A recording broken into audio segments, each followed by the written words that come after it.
That worries me. Now, another man around and about who's sort of on the comeback trail at light middleweight is Lloyd Honeyghan. He was at York Hall last week, and Ian Dark managed to catch up with him for a quick word. Well, here's a man who always seems to be in the nudes. I'll tell it from the top again. Sorry. In the nude? No, in the nude. And in the nude. Come back. Well, here at ringside, a man who's always in the news, it seems, Lloyd Honeyghan, former world champion, and it looks like the good times might be back for you, Lloyd, having had that Commonwealth light middleweight title win over Mickey Hughes. Yeah, well, you know, hopefully everything can start improving better for me from now on. That was some performance, because a lot of people said that might be your swan song, that might be the last we saw of you. I know a lot of people turned up to see me lose, but it's boxing. I was training really hard for the fight, because the fight before that, I deliberately didn't do no sparring, and I just ran and just hit the pads, because the fight before that, I wanted to look bad. So they would look on that video and watch my last fight and think that was Lloyd Honeyghan. He's really gone downhill. So you play that, they probably watch that and think that was the real me. You're an honest bloke, Lloyd, and we've spoken many times over the years. Have you got it in you to become a world champion all over again? They're talking about you going in with the IBF champion Gianfranco Rossi, who you've beaten before. Well, Rossi is very difficult, very hard fella to hit. I was lucky. I consider myself very lucky to beat him, really. But I think I've got what it takes. I know what it takes.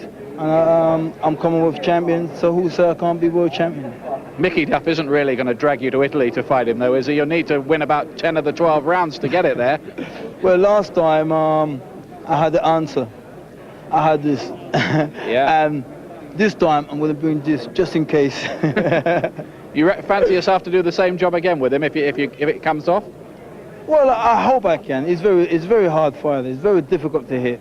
He's very crafty, and like, as long as I win, I'll be happy. Points, knockout, whatever. I just want to win.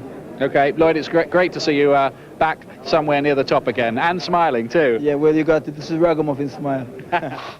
The Ragamuffin man is back. Good win for him. Good to see him back as well. Now, there's a young man in that division, the light middleweight division, who's making quite a few waves. Robert McCracken from Birmingham.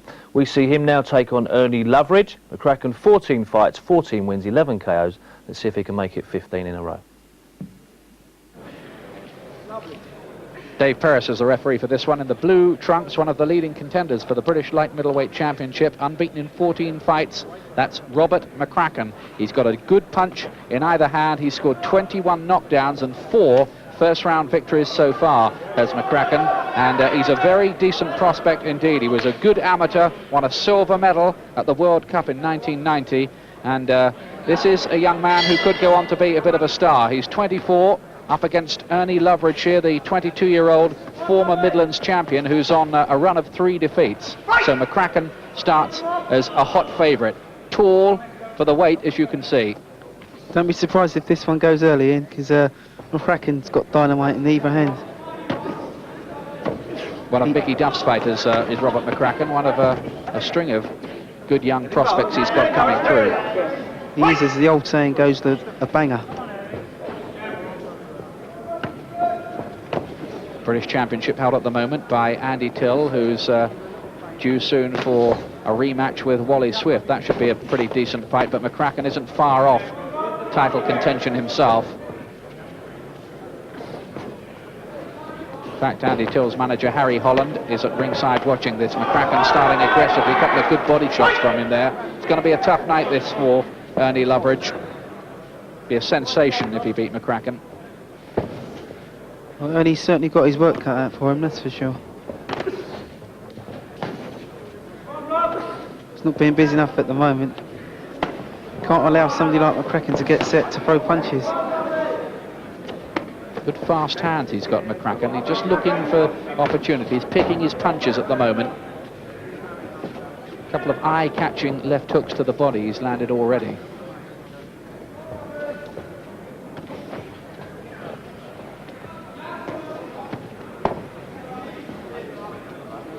Looks the part, doesn't he? He certainly does.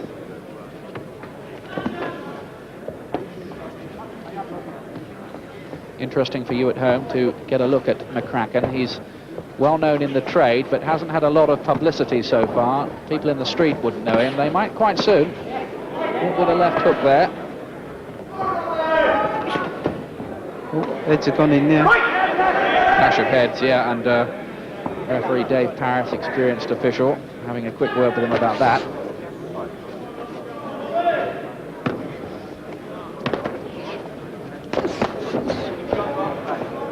Good right hand there, quick, fast right from McCracken.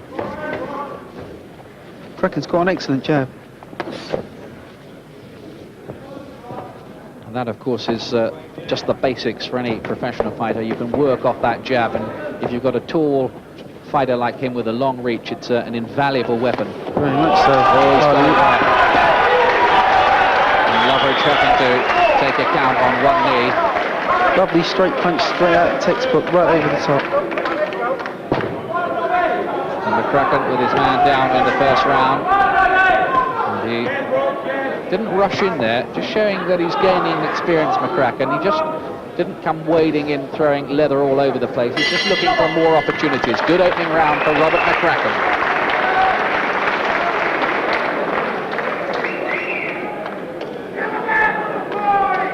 Got the feeling this fellow might make a bit of an impression. Let's take a look at some of his work in that opening round. Duke, you talk us through it. Yeah, again, he's just backing the other guy up and straight out of the textbook, right hand over the top.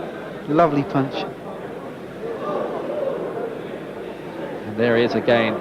That right hand that did the damage. I don't think Ernie's going to want to take too many more right hands like that. I think they might be worried by a slight bruising that McCracken's got over his eye there. Got the ice bag out on it. And there it is, a bit of a swelling just to the side of the eye, but nothing very much at the moment. He did get caught by just one shot in that round, but I thought it was a left, so I don't know if that was the clash of heads, did it? Might have been. Second round here then. Robert McCracken, the unbeaten prospect, with 14 straight wins behind him, from the Paddy Lynch gym in Birmingham. Yeah, they've had some famous fighters from out the Paddy Lynch gym. Notably Pat Cowdell, Pat of course. Cowdell, yeah. So Lloyd Christie, I believe. Yeah, McCracken's starting to turn it up a little bit now. He's mixing in uppercuts off that jab beautifully. He's got quite good variety, hasn't he? Very good variety.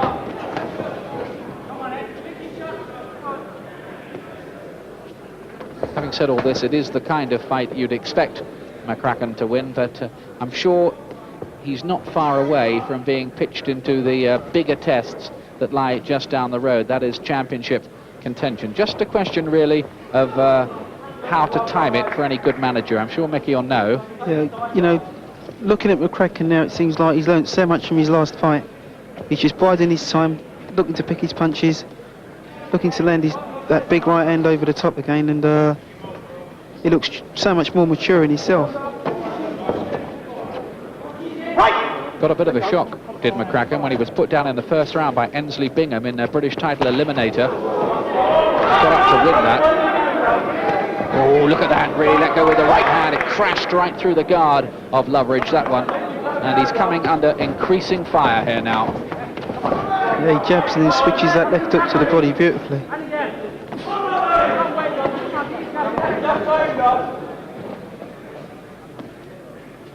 Loveridge has gone into a little bit of a defensive mode here. He's not really throwing too much.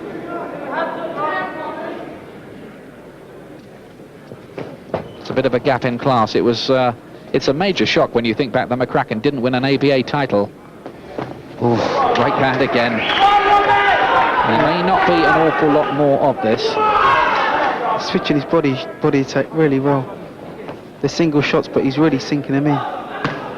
There he goes again. That left hook's going to destroy this guy. He's got to get off those ropes, Loveridge, and get busy. Loveridge is not doing very much himself other than cover up like this on the ropes. He's once or twice just broken out and tried to throw a couple of significant punches, but it's been more or less a battle of survival for him so far. Yeah, Loveridge has definitely gone into a defensive mode. His hands are cupped around his chin and the top of his head. He's not throwing too much back. He's just sort of covering up and cuffing away. McCracken's only been taken the distance 3 times so far in his 14 fights.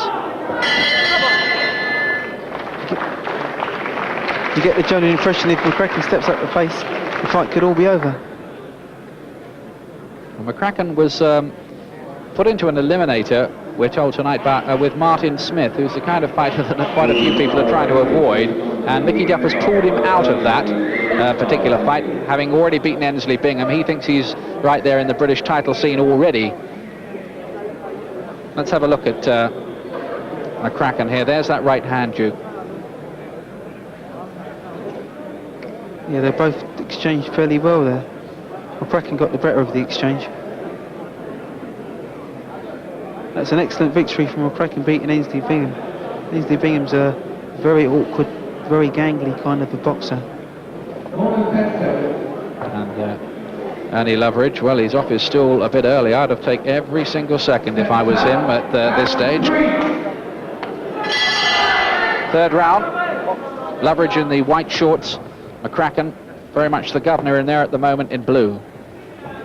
McCracken's a bigger puncher. There can't be any argument with that. But I think if I was in Loveridge's corner, the advice I'd be giving him was maybe to try and take McCracken out of his stride. You know, try and step the pace up yourself and just go in winging, you know, with your chin down.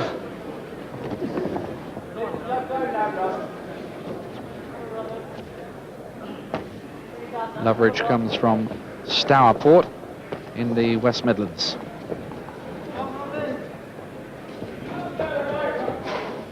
Former Midlands champion, so that was quite useful for him. But he just might be biting off a little more than he can chew with this one. It's a good learning fight from McCracken. And he's getting time to pick his punches and think about what he's doing. He's not rushing himself, he's just walking in behind his punches. Lovely punch, lovely straight right again over the top. Every time Loveridge gets hurt, he'll claim and hang on and try to fiddle about. He's an experienced campaigner. McCracken, I know, feels that bad decisions cost him quite a bit in his amateur career. Felt he should have achieved more than he did. Not that he did badly at all. Got to the Commonwealth Games and that silver medal at the World Cup as well, I was telling you about. Looks quite a correct puncher too, doesn't he? He's very correct. Mentally, he might be feeling that this isn't much of a challenge for him and, you know, get a little bit laid back and a little bit complacent. Well, I think every time he goes in there now, he has been getting a bit frustrated and wants to be pitched on in his career a little bit more by Mickey Duff. I think he wants to probably prove to Mickey Duff, as well as everybody else, that he's good and ready for the big time. I definitely feel he's definitely ready for the British title pitch. That's good. 2 jabs there, doubling up the jab, then the right hand from McCracken.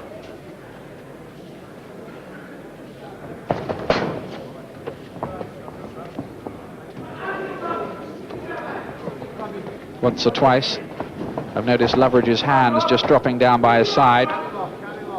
He's on his bike now. Yeah, Loveridge isn't really doing a lot. Like I say, he's just he's gone into a survival mode and he doesn't really want to come out of it. He's not really throwing back anything in retaliation. Question now seems to be whether McCracken can find the punches to force a stoppage.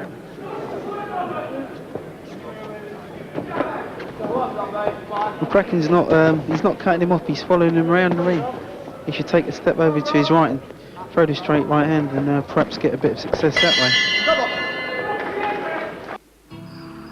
To last the distance, no more than that. And I wonder just whether McCracken mentally has switched off once or twice. It's almost been just punching practice for him, hasn't it? Yeah, he's not punching into the body as much as he was in the earlier rounds, and he's just pot shotting a little with his jab. He's not really letting them go like you know he can. It is very, very hard though to get motivated and get the incentive that you need in an 8-round fight when you're so close to a British title fight. You found that once or twice, didn't you? Yeah, You had yeah. so many championship fights that when you get pitched into something where there isn't too much in front of you, you switch off a bit. He's got him there though. He's got him there with those punches. And I wonder if Loveridge wants to know much more about this. He seems to have hurt his wrist. Yeah, he's hurt his right wrist. quite painfully. I think that'll be the end of it. It is. We won't see any more. McCracken's won it, and Loveridge is injured and in some pain with that right hand. Seemed to fall awkwardly on it.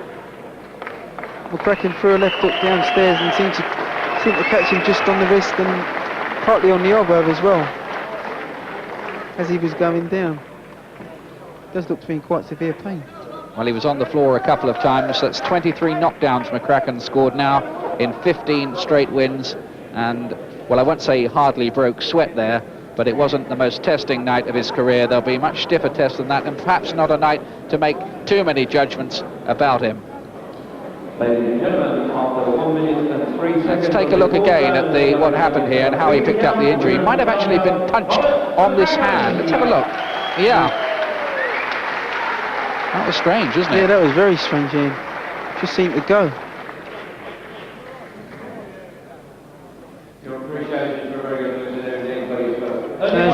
As he threw his own right hand over the top there, it just went on him.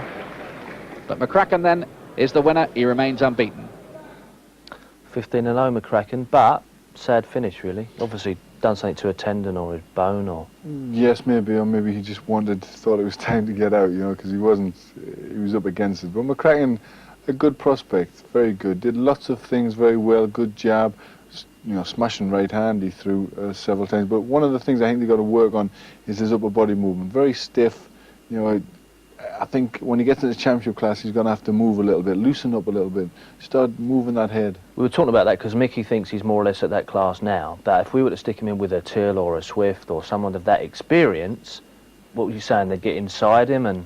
Yeah, I think they'd rough him up a little bit, push him on the back foot, start to hit him back, and then, you know, he's very upright, very stiff the whole time. So he just needs, that's one of the things you got to work on. We're all still learning. He just needs to loosen up a little bit more and just, you know, start to flow a little bit. What would you do? He's 15-0, give him another what? 4, 5, make everyone a learning fight, and then what do you I mean, you manage your own stable to some extent. I mean, what do you did you know the time's right? Sure, you feel it, and also the fighter feels it, and you think, you know, that's a time, you know, your fighter's itching to go, and you hold him back a couple of times until you're as certain as you can that he's ready, and then you've got to move him into something. All right, well, we'll see what he does. We'll keep you posted on that one, but another win for McCracken. Now.